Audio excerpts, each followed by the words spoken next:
Welcome back to the ELS news. आज हम बात करने वाले हैं राजस्थान विधानसभा चुनाव 2023 के ओपिनियन पोल के बारे में। जी दोस्तों, किसकी बनेगी सरकार, राजस्थान की 200 सीटों में से कौन मारेगा बाजी, ये तमाम जानकारी अपडेट आप सभी को इस वीडियो में जानने को मिलने वाली है। तो दोस्तों बने रहेगा हमारे साथ इस वीडियो में लास्ट तक और पूरा जरूर देख लीजिएगा। जी दोस्तों, राजस्थान की 200 विधानसभा सीटों के ओपिनियन पोल के बारे में बात करने से पहले एक हेडलाइन न्यूज निकलकर सामने आ रही है, उसके बारे में आपके साथ चर्चा करना चाहता हूँ। और हाँ दोस्तों, इसी के साथ आपने अभी तक ELS न्यूज चैनल को सब्सक्राइब नहीं किया है तो वीडियो के नीचे लाल कलर का लाल बटन इस पर क्लिक कीजिए, चैनल को सब्सक्राइब करके बेल आइकॉन जरूर दबाएगा ताकि हर लेटेस्ट न्यूज अपडेट से आप अपडेट रह सके इसी तरह अपने फोन पर। तो चलिए बात करते हैं कि कौन सी ब्रेकिंग न्यूज है। तो आइए तो दोस्तों बात करते हैं कि अगले साल किसकी सरकार बनेगी राजस्थान में, गहलोत तोड़ेंगे रिकॉर्ड या परी पार्टी पर आगे बढ़ेगा राज्य। तो आइए इसके बारे में चर्चा करते हैं। राजस्थान विधानसभा चुनाव की तैयारी अभी शुरू नहीं हुई है, लेकिन राजनीतिक पार्टियां सत्ता की कुर्सी की चाहत में चुनावी जमीन को खाद पानी देने का काम शुरू कर दिया है। और हाँ दोस्तों, राजस्थान में अगले साल किसकी बनेगी सरकार, ये हम अगले वीडियो में जानेंगे आगे। और लेकिन जिस तरह प्रदेश में कांग्रेस और भाजपा की हर साल 5 साल में सरकार बदलती रही, उससे चुनाव होने से पहले ही नतीजों का धुआं छोड़ने का काम हो चुका है, जिसमें से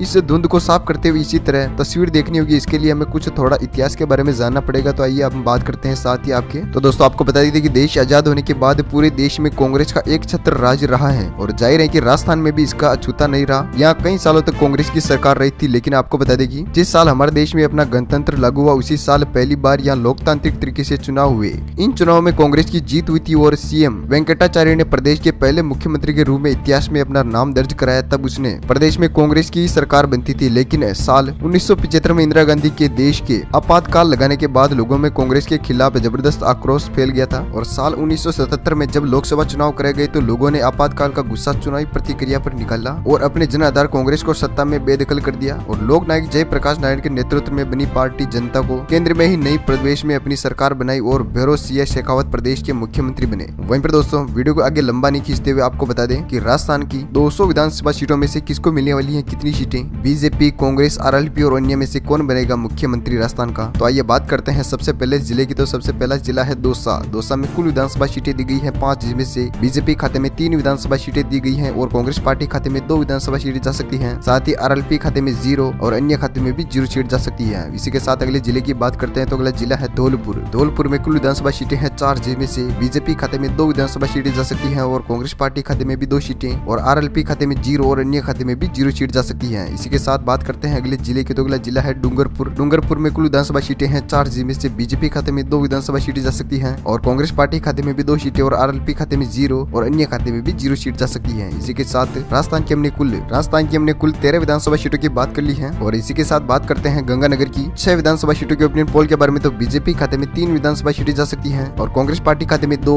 और RLP खाते में 0 और अन्य खाते में भी 1 सीट जाती हुई नजर आ रही है। इसी के साथ बात की जाए हनुमानगढ़ की 5 विधानसभा सीटों के ओपिनियन पोल के बारे में। तो बीजेपी खाते में 3 विधानसभा सीटें जा सकती हैं और कांग्रेस पार्टी खाते में 2 और RLP खाते में 0 और अन्य खाते में भी 0 सीट जा सकती है। वहीं साथ ही बात करते हैं नवगौर की 10 विधानसभा सीटों के ओपिनियन पोल के बारे में। तो बीजेपी खाते में 0 विधानसभा सीटें जा सकती हैं और कांग्रेस पार्टी खाते में भी 0 सीट जा सकती है और RLP खाते में 0 और अन्य खाते में भी 0 सीट जा सकती है। इसी के साथ हम अगले जिले की बात करते हैं तो अगला जिला है भीलवाड़ा में कुल विधानसभा सीटें हैं 7, जिसमें से बीजेपी खाते में 4 विधानसभा सीटें जा सकती हैं और कांग्रेस पार्टी खाते में 3 सीटें और अन्य खाते में भी 0 और RLP खाते में भी 1 सीट जाती हुई नजर आ रही है। इसी के साथ बात करते हैं बीकानेर की 7 विधानसभा सीटों के ओपिनियन पोल के बारे में। तो बीजेपी खाते में 3 विधानसभा सीटें जा सकती है और कांग्रेस पार्टी खाते में 2 और RLP खाते में 1 सीट और अन्य खाते में 0 सीट जा सकती है। वहीं पे इसी के साथ बात की जाए बूंदी की 3 विधानसभा सीटों के ओपिनियन पोल के बारे में। तो बीजेपी खाते में 2 विधानसभा सीटें जा सकती है और कांग्रेस पार्टी खाते में 1 सीट और अन्य खाते में 0 और RLP खाते में भी 0 सीट जा सकती है। इसी के साथ हमने कुल 59 सीटों की बात कर ली है, जिसमें से बीजेपी खाते में 33 विधानसभा सीटें जा सकती हैं और कांग्रेस पार्टी खाते में 21 और RLP खाते में 2 और अन्य खाते में 3 विधानसभा सीट जा सकती है। वहीं पर बात करते हैं चित्तौड़गढ़ की 5 विधानसभा सीटों के ओपिनियन पोल के बारे में। तो बीजेपी खाते में 4 विधानसभा सीटें जा सकती हैं और कांग्रेस पार्टी खाते में 1 सीट और RLP खाते में 0 और अन्य खाते में भी 0 सीट जा सकती है। इसी के साथ चूरू जिले की 6 विधानसभा सीटों की बात की जाए तो बीजेपी खाते में 4 विधानसभा सीटें जा सकती हैं और कांग्रेस पार्टी खाते में 1 सीट और RLP खाते में भी 1 और अन्य खाते में 0 सीट जा सकती है। वहीं पर बात की जाए अजमेर की 8 विधानसभा सीटों के ओपिनियन पोल के बारे में। तो बीजेपी खाते में 4 विधानसभा सीटें जा सकती है और कांग्रेस पार्टी खाते में 3 सीटें और RLP खाते में 1 और अन्य खाते में 0 सीट जा सकती है। वहीं पर हमने राजस्थान की 200 विधानसभा सीटों में से 75 सीटों की बात कर ली है, जिनमें से बीजेपी खाते में 44 विधानसभा सीटें जा सकती है और कांग्रेस पार्टी खाते में 25 सीटें और RLP खाते में 3 और अन्य खाते में भी 3 सीट जा सकती है। इसी के साथ बात करते हैं अलवर की 11 विधानसभा सीटों के ओपिनियन पोल के बारे में। तो बीजेपी खाते में 6 विधानसभा सीटें जा सकती है और कांग्रेस पार्टी खाते में 4 और RLP खाते में 0 और अन्य खाते में 1 सीट जाती हुई नजर आ रही है। वहीं पर बात बात करते हैं बांसवाड़ा की 5 विधानसभा सीटों के ओपिनियन पोल के बारे में तो बीजेपी खाते में 3 विधानसभा सीटें जा सकती हैं और कांग्रेस पार्टी खाते में 2 और आरएलपी खाते में 0 और अन्य खाते में भी 0 सीट जा सकती है। इसी के साथ 12 की 4 विधानसभा सीटों की बात की जाए, 3 विधानसभा सीटें बीजेपी खाते में जाती हुई नजर आ रही है और कांग्रेस पार्टी खाते में 1 सीट और आरएलपी खाते में 0 और अन्य खाते में भी 0 सीट जा सकती है। इसी के साथ हमने कुल राजस्थान की 200 सीटों में से 23 सीटों की बात कर ली है, जिसमें से कांग्रेस पार्टी खाते में 29 सीटें जाती हुई नजर आ रही है और बीजेपी खाते में 48 सीटें और आरएलपी खाते में 3 और अन्य खाते में भी 3 सीट जा सकती है। इसी के साथ बात करते हैं बाड़मेर की 7 विधानसभा सीटों के ओपिनियन पोल के बारे में तो बीजेपी खाते में 4 विधानसभा सीटें जा सकती हैं और कांग्रेस पार्टी खाते में 2 और अन्य खाते में 1 और आरएलपी खाते में 0 सीट जा सकती है। इसी के साथ भरतपुर की 7 विधानसभा सीटों के ओपिनियन पोल के बारे में बात की जाए तो 4 विधानसभा सीटें बीजेपी खाते में जाती हुई नजर आ रही है और कांग्रेस पार्टी खाते में 3 सीटें और आरएलपी खाते में 0 और अन्य खाते में भी 0 सीट जा सकती है। इसी के साथ बात करते हैं जैसलमेर की 2 विधानसभा सीटों के ओपिनियन पोल के बारे में तो बीजेपी खाते में 1 विधानसभा सीट जा सकती है और कांग्रेस पार्टी खाते में भी 1 सीट और आरएलपी खाते में 0 और अन्य खाते में भी 0 सीट जा सकती है। इसी के साथ हमने कुल राजस्थान की 113 विधानसभा सीटों की बात कर ली है, जिसमें से बीजेपी खाते में 64 विधानसभा सीटें जा सकती हैं और कांग्रेस पार्टी खाते में 40 और आरएलपी खाते में 5 और अन्य खाते में 4 विधानसभा सीटें जा सकती है। इसी के साथ बात की जाए जालोर की 5 विधानसभा सीटों के ओपिनियन पोल के बारे में तो बीजेपी खाते में 2 विधानसभा सीटें जा सकती है और कांग्रेस पार्टी खाते में 3 और आरएलपी खाते में 0 और अन्य खाते में भी 0 सीट जा सकती है। इसी के साथ बात करते हैं झालावाड़ की 4 विधानसभा सीटों के ओपिनियन पोल के बारे में तो बीजेपी खाते में 2 विधानसभा सीटें जा सकती है और कांग्रेस पार्टी खाते में भी 2 सीटें और आरएलपी खाते में 0 और अन्य खाते में भी 0 सीट जा सकती है। इसी के साथ बात की जाए झुंझुनू की 7 विधानसभा सीटों के ओपिनियन पोल के बारे में तो